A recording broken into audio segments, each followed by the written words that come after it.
Joining us, I am Bolaji Akinwale. Coming up on the program, German industrial output rose in October. Also on the program, we will review OPEC's meeting, which met a brick wall as member countries did not agree on output quota.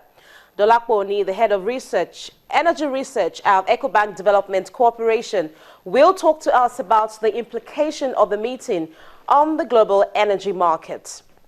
And Standard & Poor's downgrades South Africa's credit rating. All of this in a short while. Let's begin by taking a look at the German industrial output, which rose in October as gains in manufacturing and construction were capped by a slump in any open borders zone.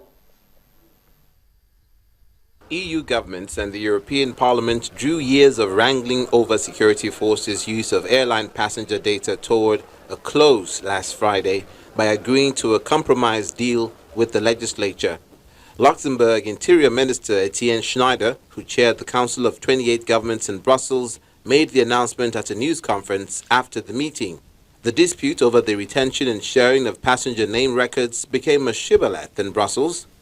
Islamist attacks in Paris this year, in January and last month, lent impetus to France and other governments to press the EU Parliament to relent. German lawmakers in particular have been very wary of mass data collection, recalling historic abuses and new revelations about US surveillance. However, a new proposal from legislators this week won Interior Minister's support. The deal foresees data being available to other countries' security agencies for 6 months and stored and available under stricter rules for a further 4.5 years. A French call for the rules to apply not only to flights to and from the non-EU countries but to internal EU flights was left in the deal as an option. PNR includes name, travel dates, itinerary, ticket details, contact details, travel agent, means of payment, seat number, and baggage information. Many police forces already collected, and many European states shared with each other and with countries outside Europe. But the lack of a common EU system, including data formats, has been seen as hampering European security. Speaking before the meeting, the French Interior Minister said the PNR will be an effective tool to track militants flying to and across Europe.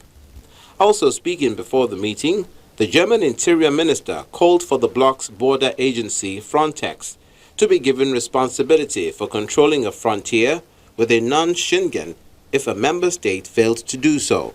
He added France and Germany were pushing for the creation of a permanent European border and Coast Guard, a measure the European Commission has confirmed it will propose on December the 15th. Greece has come under heavy pressure from states concerned about Schengen this week to accept EU offers of help on its borders. A dramatic increase in EU powers over national territory will be deeply controversial in much of Europe. On Thursday, Danes who are part of the Schengen zone heeded Eurosceptic calls and voted against giving their government power to deepen its cooperation with the EU policy agency. Its second biggest economy prepares to hold a referendum on whether to quit. Although not a member of the 26-nation Schengen zone and so unaffected by increased powers for EU border guards, increasing Brussels' say over security policies in Schengen states might fuel the campaign to leave.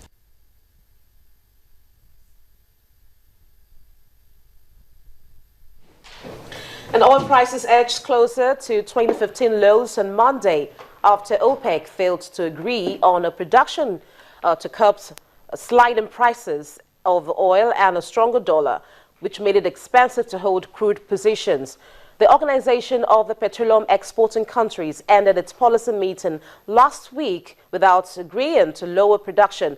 And for the first time in decades, oil ministers dropped any reference to the group's output ceiling, highlighting disagreement among members about how to accommodate Iranian barrels once Western sanctions are lifted. Now let's take a look at what all of this mean to the energy markets, which Nigeria, of course, belongs to. Pt.1, the head of energy research at Ecobank Development Corporation, will tell us more about this meeting, and he joins us right here in the studio. Good afternoon, Good afternoon. Good to see you. See you too. I'm happy you could make it here. Thank you for having me. Okay. let's take a look at this issue, the implication for not agreeing to lower output by OPEC members. Well, the thing is, it was expected, sort of, because it was quite clear that OPEC's strategy has changed. Before, the strategy was to ensure that there was a particular stable price in the market, which would allow investments in oil field development. But clearly right now, there's so much oil outside OPEC that trying to maintain a stable price means every other person, high-cost producer, can come to the market and flood the market, which we saw happen, and that's what has caused prices to come this low. So OPEC instead shifted strategy to defending its market share, so that its members can continue to sell to their preferred customers. But even that as a strategy has failed, because even with the proliferation of supply into the Asian market, which is the core market for Batu right now, there is so much production, there's so much production coming from outside OPEC. I mean, Russia as a country is producing so much more. They've stolen a lot of market share from West African countries. Not Latin American countries are producing so much more. Also stealing a lot of market share from West African countries. So there was no way OPEC could wangle this out. Now, Iran says it wants to cover for the years it was under sanctions. Exactly. And does not want to reduce its output. Exactly. Of course. And now, do you think it will further reduce the price of the commodity in the market? Definitely. I mean, as we speak today, the moment that decision came out, the entire forward curve for oil changed significantly. And what I mean by that is that if you check oil prices based on contracts that have been signed for between now and 2024, the entire curve has slipped below $60 per barrel for U.S. oil. And if you're looking at Brent, somewhere between 65, 68, that's where it lies currently. So even the contango play that most of the traders in the market were trying to achieve by storing oil against future contracts, I mean, buying cheaper now, hoping to sell later, that play is eventually being maxed out. So it's difficult right now to sort of hold oil currently itself, right? Which is alluding to what you also said.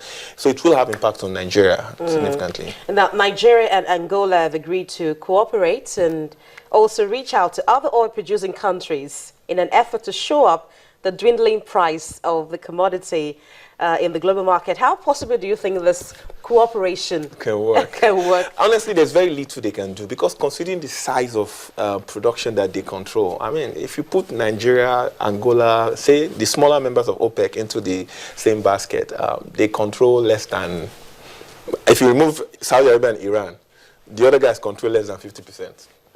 So technically, they can't really influence prices. The best they can do is try to ensure that they lock in their market share by signing long-term contracts for sub-sales to those markets. That's really the best they can do to ensure that they have those stable prices. And then also to possibly even hedge the production even at current prices, because we've looked at the outlook for the market, and we think oil prices could go a lot lower compared to where they are currently. We're looking at an average of about 46, 47 for next year.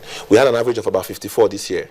Our forecast was 56, but slightly lower, 54 so far this year. So we're even looking at it dropping to about 46 average next, which means that the bottom could be anywhere around maybe $25 to $30. What's the outlook for the market?